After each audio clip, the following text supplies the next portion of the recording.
Bună ziua, doamnelor și domnilor! Bine ați venit la Gătește cu Elena în China. Hai că mi-e frică să mai trec pe lângă el. Deci preț mai mare pentru turiști. Și am intrat. Hai să mai bem din vinul ăsta. Eu îmi făceam aici platou ăsta. Și așa promițător, joatul devine scârboasă. Aoleu, doamne! Nu știu ce e. Mă slăpuste. Nu știu exact unde suntem, așa că haideți să descoperim orașul la prima vedere. Dar mergem către Zhangjiajie, către următoarea cazare.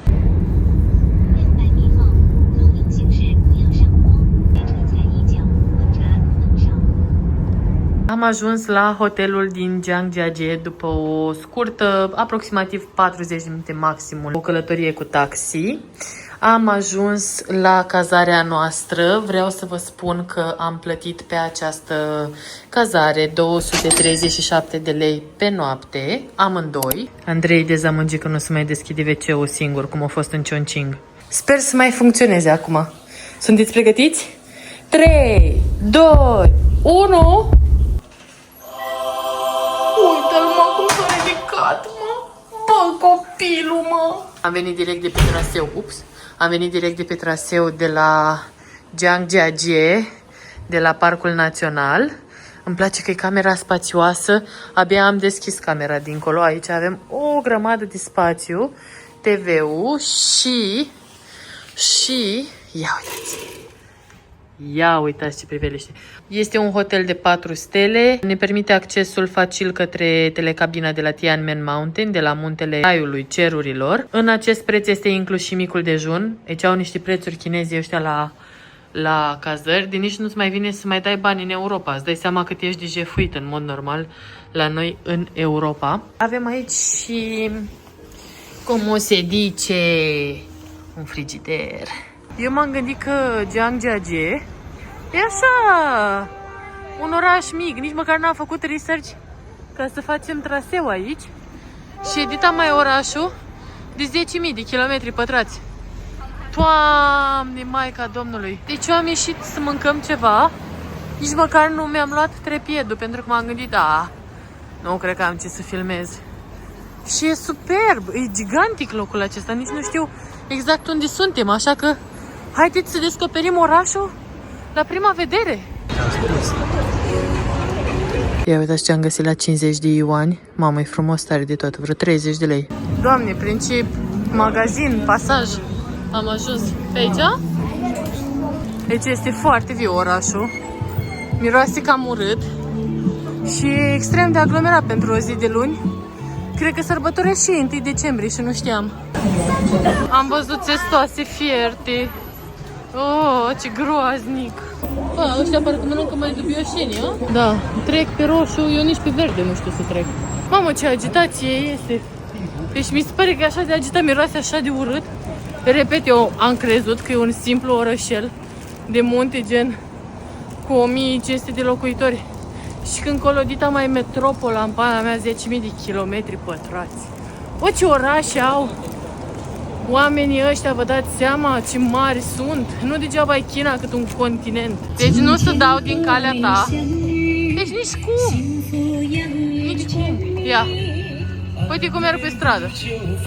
Că fac live pe TikTok. Gen. Ba da. Aici trebuie să coborăm? Habar n-am unde am ajuns. Deci fiți atenți. Am venit la un restaurant. Ăsta este vin aici. Unde este gol. Nu știu de ce, sper că nu este un indicator că e ceva rău aici. Și tot ceea ce vedeți aici, totul, este inclus pentru clienți. Adică dacă mănânci ceva aici și costă, de exemplu, niște vită 70 de yuane, adică vreo 45 de lei o porție, tot ceea ce este aici, poți să mănânci liniștit. Au inclusiv înghețată. Astea sunt felurile de mâncare. Mi-am luat niște ciuperci. Paste, cu asta cu vită, asta nu că e Sichuan, cu niște din asta. Închide la 8 jumate, mă, de-aia, uite. Închide la 8 jumate. 1 din 5. Super. Uite și asta avem gratis. Da. Și asta e popcornul. Și aici ce e? Și pe astea. Doamne, ce bine arată, nu vine să cred. Ține, Andrei, că eu îmi luam... Uite, eu îmi făceam aici platou. Stai așa să mă duc să mai iau. Deci arată genial. Asta ne-a adus pentru hotpot, știi, nu? Care? Asta Da, știu. Stai că mă duc să îmi fac asta. Acum să preparăm supa, doamnelor și domnilor. Asta este ceea ce mi-am ales eu de la... O să punem cu mâna, pentru că fata nu știe foarte bine cu treaba asta cu... Mi-am luat și niște ceapă verde și niște usturoi, să știi, Andrei, îmi pare rău, dar în seara asta să punem niște usturoi, că la mine în Moldova așa îi, supa are usturoi. Așa că mi-am luat ciuperci, după cum vă ziceam, foarte multe ciuperci. Și acum o să vină oamenii în comentarii. Doamne, cum și pui cu mâna? Cum și pui cu mâna? Bă, voi știți cât m-am chinuit eu cu cătușoarele alea? Am stat, am murit de foame în pana mea zile întregi. Aici am și eu ocazia, ăsta nu știu. Hai, mai bine nu pot. Așa căieței. Aici am la ficat. Și ăștia nu știu. Pe ăștia nu-i pun. Încă. După ce mănânc supă odată, sigur că mânca. Arată și tu supa, să vadă oamenii ce am gătit aici. Ah, ce frigid. Ah. Ia uitați ce am gătit. Vrei să nu cadă de pe ăla. Bună ziua, doamnelor și domnilor. Bine ați venit la Gătește cu Elena în China. Am mâncat excepțional supița asta. Vreau să vă zic că astea nu sunteți pregătiți ce sunt. Deci nu sunteți pregătiți. Sunt licii, frate. Licii. Măi, prieteni, pe tot ce ați văzut aici, masa asta mare, am plătit 111 ioane, adică cât însemna memo? Cum am murit imediat? Recalculat la 65 de lei, cred. 60 ceva. Cu 69 de lei am mâncat tot ce ați văzut aici. Și am băut și vin, și apa, totul inclus. Dacă ne-am fi luat un singur fel de mâncare, adică ar fi fost 60 de ioani, adică 40 ceva de lei, 41-42 mă refer, la fel am fi putut să beneficiem de tot ce e aici. 34. 34. Vă dați seama? Adică ce... Doamne, deci sunt real șocat. Hai să mai bem din vinul ăsta. Deci aveam și desert, numai că n-am mai putut. Eu am mâncat O budincă jeleu am mâncat, Andrei, cu mango. Extraordinar.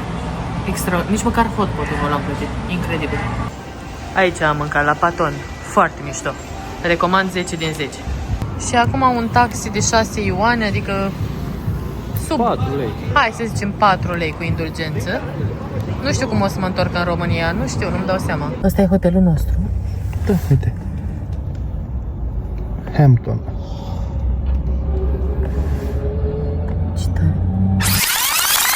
Bună dimineața de la micul dejun. Am început, văd, cu legumele și fructele. Yes. Arată bine, a? Nu? Da. Aici sunt foarte multe feluri de mâncare, gătite, calde. Da, da, și mai e și în față, văd. Și asta e al 3-lea stand cu mâncare. Foarte multă mâncare. Sincer, nu cred că am mai văzut atâta mâncare vreodată la un mic dejun. Zici că suntem în Turcia la all inclusiv. Ce bine arată ouțele astea. Yes. Deci îmi gătește doamna direct supă, că i-am arătat că vreau să-mi iau supă și îmi gătește... și, thank you so much! Ce tare! Și eu mi iau supă de aici și îmi pun așa. Și asta mi-am luat eu. Cea mai dubioasă chestie pe care mi-am luat-o este acest fiert buștean, nu știu ce e. Dar o să-l încerc. Așa, și aici mi-am luat supița. Acum a durut gâtul și s-a nimerit la fix. Este supă de pui. Și la micul dejun, la desert, am luat toate dubioșenile de pe pământ. Amin. Hai să le testăm. Hai să testăm. Începem cu dubioasa asta. Ia. Nu știu, începe așa promițător și deodată devine scârboasă. Cine? Nu știu, asta. Ca și cum ar avea brânză în ea, dar gen cașcaval. Dulce. Mergem la muntele Tianmen, la poarta Raiului și mă dor amigdalele. Zic eu că de vizitat. Da. N-am ce să zic, mă. Da, vizionare plăcută. Băi, chiar că are în video, mă. Da, uite ce mare e. Uite, mă, ce șmecher e. Doamne, și mă gândeam că sunt prea obosită să mai merg. Mamă, deci cât e de tare! Ador! Uitați-l pe Wukong! Deci nu ne-au lăsat să ne cumpărăm bilete de la QR pentru că era doar nevoie de buletin național chinezesc.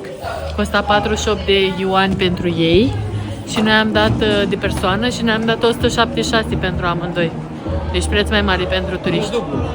Dublu, da, ca să intrăm. Da? Da. Da, și m-am speriat. A avut dreptate Andrei că e cineva. Da, mor. Chiar e cineva acolo. Hai că mi-e frică să mai trec pe lângă el. Hai. Bine, pa. Pupi. Pa. Și am intrat.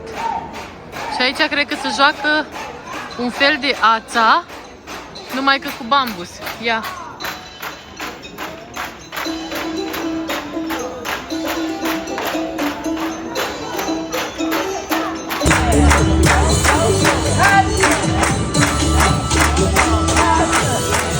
E ca la Asia Express, m-am văzut.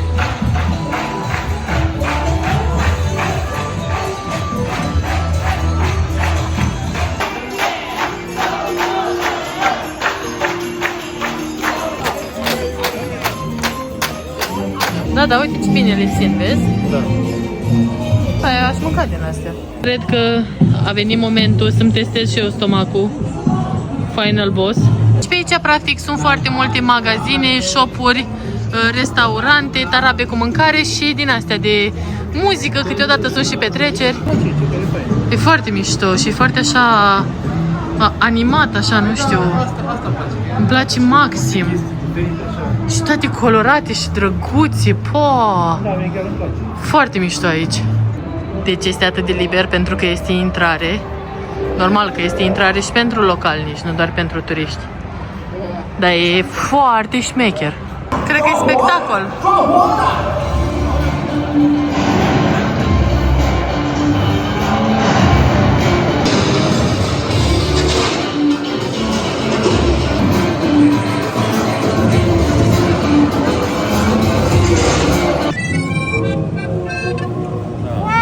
L-au făcut mega șmecher, deci efectiv. Da, încă e în construcție. Și uite și pe aici, mișto tare de tot. E așa o atmosferă de bălci, dar din ăla frumos și miroase și frumos. E aia în care am intrat. Am tradiție să spargă pe aici. Foarte, foarte mișto și diversificat așa.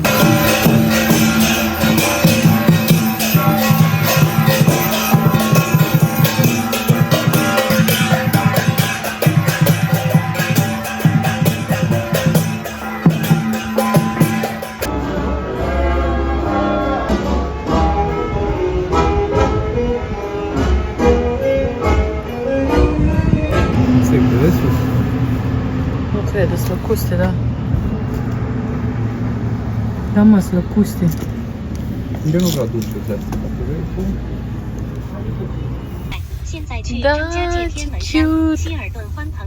Ador. Mergem la hotel acum. Da. Bună dimineața. Micul dejun, supă, că tot mă doare gâtul. Și porumb cu ouă și cu astea. Asta ci că este un croissant. Pânița asta e un croissant. Eu la micul dejun în China, mâncând supă, pentru că, sincer, e una dintre cele mai bune chestii pe care le poți mânca la...